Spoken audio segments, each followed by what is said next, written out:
ये घटना उस अस्पताल में हुई थी जहाँ मेरा भाई भर्ती था। उस समय मेरे भाई की अभी अभी सर्जरी हुई थी और वह ठीक हो रहा था। तब रात के लगभग 10 बजे थे। उसने मुझसे कहा कि मैं उसके लिए कुछ स्नैक्स ले आऊं ताकि वह थोड़ी देर सो सके और जागने के बाद खा सके। ऑटोमेटिक वेंडिंग मशीन सबसे निचली मंजिल पर थी। वहाँ तक एक लंबा गलियारा जाता था जिसकी दोनों तरफ कांच की खिड़कियाँ और कुछ दरवाजे थे। उस मंजिल पर केवल वेंडिंग मशीन और एक सेल्फ सर्विस रेस्टोरेंट था। मुझे एक जरूरी फोन करना था, इसलिए मैं इमारत के सामने से बाहर चला गया।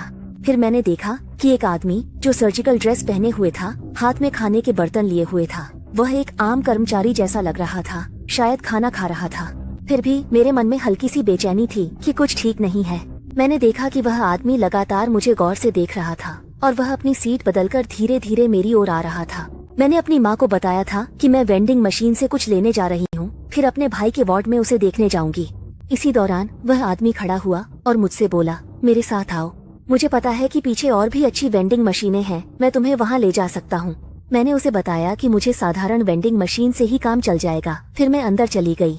इमारत के अंदर जाने के लिए मुझे कुछ दरवाजों से गुजरना पड़ता था जो रात में बंद कर दिए जाते हैं। आमतौर पर स्टाफ को यह बात पता होती है, लेकिन उसने बंद दरवाजा खोलने की कोशिश की। फिर जब उसे एहसास हुआ कि दरवाजा बंद है तो वह थोड़ा घबरा गया। रात के समय भले ही कोई थोड़ी देर के लिए बाहर जाए, सभी को रिसेप्शन पर रजिस्टर करना पड़ता है। मैं रिसेप्शन तक पहुंची और वहां वही रिसेप्शनिस्ट था जो पिछली रात ड्यूटी पर था। हम पहले कुछ बातें कर चुके थे, इसलिए वह मुझे पहचानता था। वह आदमी मेरे बगल में खड़ा था। रिसेप्शनिस्ट ने उससे पूछा कि वह यहाँ क्या करने आया है और इसी से मेरी शंका सही साबित हो गई। वह असल में स्टाफ का सदस्य था ही नहीं। उसने सिर हिलाया और मेरी ओर इशारा करते हुए कहा कि वह मेरे साथ आया है। रिसेप्शनिस्ट ने देख लिया कि मैं थोड़ी डरी हुई हूँ और उसे समझ आ गया कि वह झूठ बोल रहा है। उसने उससे कहा कि वह जिस व्यक्ति से मिलने आया है उसका नाम और वार्ड नंबर लिखे। जब वह उसे गलियारे की ओर ले गया तो उसने मेरी ओर देखा और इशारे से मुझे वहाँ से जाने को कहा। मैं सुन सकती थी कि वह रिसेप्शन के दोनों कर्मचारियों पर चिल्ला रहा था, कह रहा था कि वह मेरे साथ आया है और उन्हें उसे मेरे पीछे जाने देना चाहिए। इस समय मेरा दिल बहुत तेज धड़क रहा था। मुझे साफ पता था कि वह चाहता है कि मैं उसके साथ अकेली रहूं। इसी वक्त एक असली कर्मचारी गलियारे से तेजी से बाहर आया। मैं डर गई। उसने ये देख लिया और चिंता से मुझसे पूछा कि क्या मैं ठीक हूँ।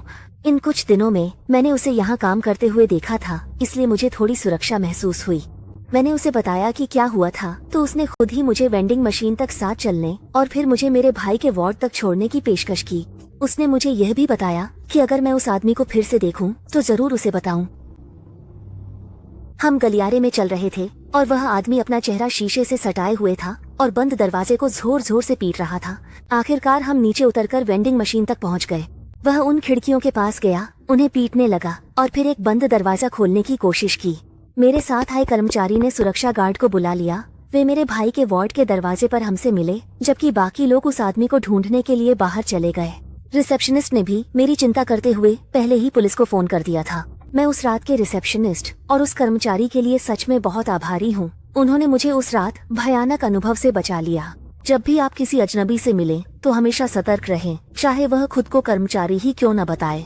जब आपकी अंतआवाज आपको कुछ गड़बड़ होने का एहसास दिलाए तो जरूर अपनी अंतआवाज की सुने।